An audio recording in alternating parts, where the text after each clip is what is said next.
Assalamualaikum warahmatullahi wabarakatuh. Halo anak-anak, kembali lagi bareng sama Bu Emma.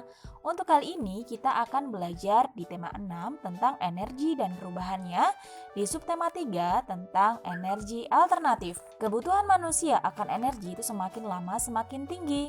Hal ini dikarenakan penduduk dunia semakin banyak. Juga karena perkembangan teknologi yang semakin pesat. Perkembangan teknologi membutuhkan banyak energi. Bahan bakar minyak atau BBM adalah energi yang penggunaannya paling besar selama ini. Karena terlalu banyak yang digali, maka persediaannya semakin sedikit. Untuk mengatasi hal tersebut, dicarilah berbagai energi alternatif. Tujuannya untuk menggantikan bahan bakar minyak. Marilah kita pelajari energi alternatif dan manfaatnya. Apakah energi alternatif itu? Energi alternatif adalah sumber energi yang dapat menggantikan bahan bakar minyak atau BBM. Pencarian dan penggunaan energi alternatif sebenarnya sudah lama diupayakan manusia.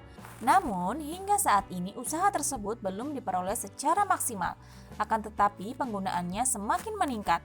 Usaha ini dilakukan karena semakin sedikitnya persediaan bahan bakar minyak. Apa sajakah yang termasuk energi alternatif? Coba kalian perhatikan gambar-gambar berikut.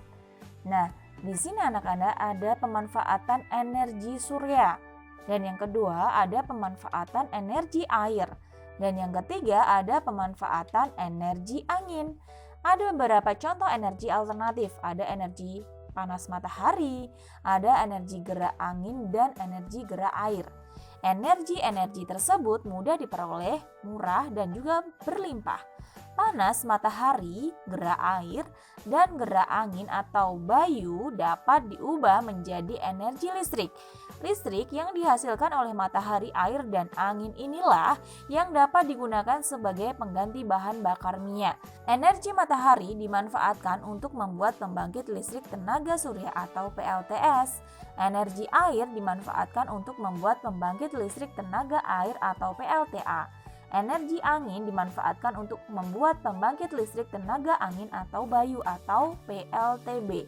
Pembangkit listrik tenaga angin itu merupakan sumber energi yang sangat ramah lingkungan. Kalian dapat memanfaatkannya, energi matahari, air, dan angin dengan energi alternatif dapat menghemat penggunaan bahan bakar minyak. Manusia tidak lagi tergantung pada bahan bakar minyak. Coba sekarang kita jawab pertanyaan-pertanyaan berikut anak-anak. Untuk nomor 1, apa yang dimaksud dengan energi alternatif? Energi alternatif merupakan sumber energi yang dapat menggantikan bahan bakar minyak atau BBM. Untuk nomor 2, mengapa perlu energi alternatif? Energi alternatif diperlukan karena ketersediaan BBM semakin menipis dan berbanding terbalik dengan kebutuhannya. Yang ketiga, apa sajakah yang termasuk sumber energi alternatif? Yang termasuk sumber energi alternatif adalah energi dari panas matahari, air, dan angin. Dan yang keempat, berikan satu contoh penggunaan energi alternatif. Nah, contoh penggunaan energi alternatif adalah menggunakan kompor listrik sebagai pengganti kompor minyak tanah. Dan yang kelima, apa akibatnya jika tidak ada energi alternatif? Jika tidak ada energi alternatif, maka persediaan BBM dapat habis sehingga berakibat adanya gangguan dalam kehidupan manusia. Contohnya adalah seperti kendaraan yang tidak dapat digunakan karena tidak ada bahan bakar, begitu pula dengan berbagai mesin pabrik. Angin merupakan contoh energi alternatif. Angin ada di mana-mana. Ada banyak contoh kegiatan pemanfaatan angin. Angin dapat menggerakkan layang-layang. Pernahkah kalian bermain layang-layang? Bermain layang-layang biasanya dilakukan di tempat yang lapang. Tempat yang lapang membuat kita bergerak lebih leluasa. Tempat yang lapang biasanya banyak angin. Semakin banyak angin, semakin cepat terbang dan gerak layang-layang. Kalian dapat bergerak lebih leluasa. Tempat yang lapang biasanya banyak angin. Semakin banyak angin, semakin cepat terbang dan gerak layang-layang. Coba kalian perhatikan jenis layang-layang berikut. Di sini ada beberapa contoh bentuk layang-layang ya anak-anak. Layang-layang digambar dan diberi hiasan agar menarik. Garis digunakan untuk menghias layang-layang. Bidang juga digunakan untuk hiasan tersebut. Layang-layang tersebut memiliki warna yang berbeda. Warna, garis, dan bidang menjadi motif dalam gambar layang-layang. Cobalah menghias gambar layang-layang berikut. Gunakan garis, bidang, dan warna sesuai keinginanmu. Bisa kalian coba ya anak-anak. Bermain layang-layang juga membutuhkan energi. Semakin lama bermain, semakin banyak energi yang dibutuhkan. Coba kalian perhatikan contoh untuk menentukan waktu berikut. Yang pertama, Udin bermain layang-layang dari pukul 15.30 sampai dengan pukul 16.30. Lama waktu dapat digambarkan sebagai berikut anak-anak. Jadi di sini kita lihat ada waktu mulai dan juga waktu selesai ya. Jadi kita kurangkan saja anak-anak. Jadi pukul 16.30 dikurangkan 15.30 itu ada 1 jam ya anak-anak. 1 jam itu ada berapa menit? Ya ada 60 menit. Yang kedua, Benny bermain layang-layang dari pukul 15.30 sampai dengan pukul 16.45. Dari sini kita mencari lamanya Benny bermain layang-layang. Di sini coba kita kurangkan ya anak-anak, 16.45 dikurangkan 15.30. Di sini ada berapa jam anak-anak? Ada 1 jam lebih 15 menit. Sehingga kalau jadikan menit itu adalah 1 jam ada 60, kita tambahkan dengan 15 menit ada 75 menit. Yang ketiga, Edo bermain layang-layang dari pukul 15.30 sampai dengan pukul 16. Lamanya Edo bermain layang-layang berapa menit anak-anak? Coba kita kurangkan ya anak-anak. Pukul 16 dikurangkan 15.30 ini ada berapa menit anak-anak? Ada 30 menit. Sekarang Siti bermain layang-layang dari pukul 16.30 sampai dengan pukul 17.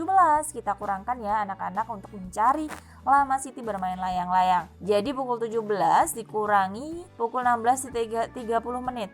Jadi di sini pukul 17.00 dikurangi dengan 16.30 itu adalah ada 30 menit. Selanjutnya di sini Lani bermain layang-layang dari pukul 16.30 sampai dengan pukul 16.45. Untuk mencari lamanya Lani bermain layang-layang itu dengan mengurangkan ya. 16.45 dikurangi 16.30 itu ada 15 menit anak-anak. Dayu bermain layang-layang dari pukul 15.30 sampai dengan pukul 16.45. Lama Dayu bermain layang-layang berapa menit anak-anak? Ya, kita kurangkan 16.45 dikurangi 15.30. Ada berapa menit anak-anak? Ya, di sini tertera ada 1 jam 15 menit. Jika kita jadikan menit itu adalah 1 jam itu ada 60 menit, kita tambahkan dengan 15 menit sehingga ada 75 menit anak-anak. Sekarang coba isikan hasil jawaban pada tabel berikut. Oke, kita isikan yang tadi ya anak-anak. Dari hasil yang tadi kita isikan di sini. Yang nomor 1 Udin tadi lama bermainnya berapa menit anak-anak? Ada 60 menit. Sedangkan ada Benny tadi lama bermainnya 75 menit. Sedangkan Edo lama bermainnya ada 30 menit. Sedangkan Siti lama bermainnya ada 30 menit. Sedangkan Lani lama bermainnya ada 15 menit. Sedangkan Dayu lama bermainnya ada 75 menit. Siapakah yang bermain layang-layang paling lama? Siapa anak-anak? Ya, ada Benny dan juga Dayu. Sedangkan siapakah yang bermain layang-layang paling singkat? Ya, ada Lani, hanya 15 menit anak-anak. Sekarang urutkan nama berdasarkan lama bermain layang-layang, mulai dari yang paling lama. Coba yang paling lama tadi siapa anak-anak? Iya, ada Benny, ada Dayu, itu sama anak-anak. Bisa kalian tulis Benny terlebih dahulu atau Dayu terlebih dahulu boleh. Di sini Bu Emma tulis Benny, ada Dayu. Lalu setelah Dayu siapa anak-anak? Ada Udin ya, 60 menit. Lanjutnya ada Edo. Edo di sini 30 menit, Siti juga 30 menit. Kita bisa menuliskan Edo terlebih dahulu atau Siti terlebih dahulu. Jadi bebas ya anak-anak. Lalu setelah Edo dan Siti ada Lani yang paling singkat nih anak-anak, 15 menit aja. Jadi urutannya Benny, Dayu, Udin, Edo, Siti, dan Lani. Bisa kalian balik ya untuk waktu yang sama itu bisa kalian balik. Semisal ada Dayu duluan boleh, lalu baru kalian tulis Benny, baru Udin, lalu kalian tulis Siti juga boleh ya. Kan antara Siti sama Edo tadi sama. Kalian tulis Siti lalu Edo barulah. Silahkan ya. Yang penting urutannya sudah benar. Mungkin itu saja pembelajaran untuk hari ini. Semoga apa yang Ibu sampaikan dapat bermanfaat. Wassalamualaikum warahmatullahi wabarakatuh.